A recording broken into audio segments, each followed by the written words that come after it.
జనగామ జిల్లా దేవరూపల మండలం కడవెండి గ్రామంలోని శ్రీ వానకొండయ్య లక్ష్మీ నరసింహస్వామి గుట్ట వద్ద జరుగుతున్న తవ్వకాలపై సిపిఎం నాయకులు తీవ్ర ఆందోళన వ్యక్తం చేశారు.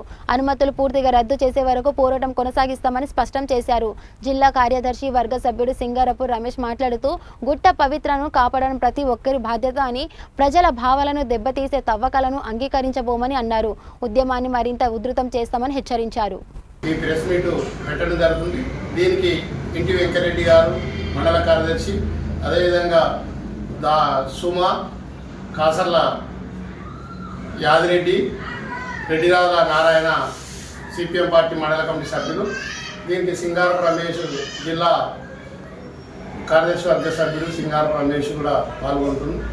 దీని ఉద్దేశం ఏంటంటే గత 2023లో ఆనకొండయ్య గుట్ట అని కడవెండి గ్రామంలో ఉంటుంది.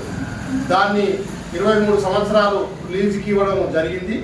ఆ టైంలో అనేక పార్టీలు, ప్రజా ఉద్యమాలు, రైతాంగం, ఇతర రంగాలు అందరూ కూడా పోరాటం చేసి ఆ గుట్టను రద్దు చేయాలని కోసం పోరాటాన్ని కొనసాగించారు. దాని మేరకే అప్పుడున్న ప్రభుత్వం, బీఆర్ఎస్ ప్రభుత్వం వెనక్కి తీసుకొని ఇప్పటి వరకు కూడా ఆ 2 సంవత్సరాలు, ఇప్పటికీ కాంగ్రెస్ ప్రభుత్వం వచ్చి 2.5 సంవత్సరాలు అయినా కూడా ఇప్పుడు కొనసాగలేదు. ఇవాటికి 3 రోజుల నుంచి వెళ్ళి మళ్ళా ఆ కాంట్రాక్ట్ అయితే ఏదైతుందో మళ్ళీ ఈ మధ్యకాలంలో దానికి యంత్రాలను తీసుకొచ్చి ఇవాటికి 3 రోజుల నుంచి వెళ్ళి ప్రయత్నం చేస్తాము.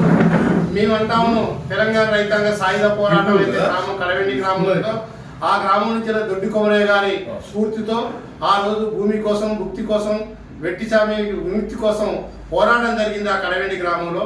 ఆ కడవెండి గ్రామంలో వనరు ఏదైతే ఉందో ఆనకొండయ్య గుట్ట దేవాలయం ఉంది. ఆ దేవాలయం గుట్టను కూడా ఆ రోజు దాన్ని ముట్టుకోకూడదు, దీన్ని ఇక్కడ ఉన్న పర్యావరణ వర్ధన కోసం అనేక రాజకీయ పార్టీలు, ప్రజా సంఘాలు, ఇతర రైతాంగ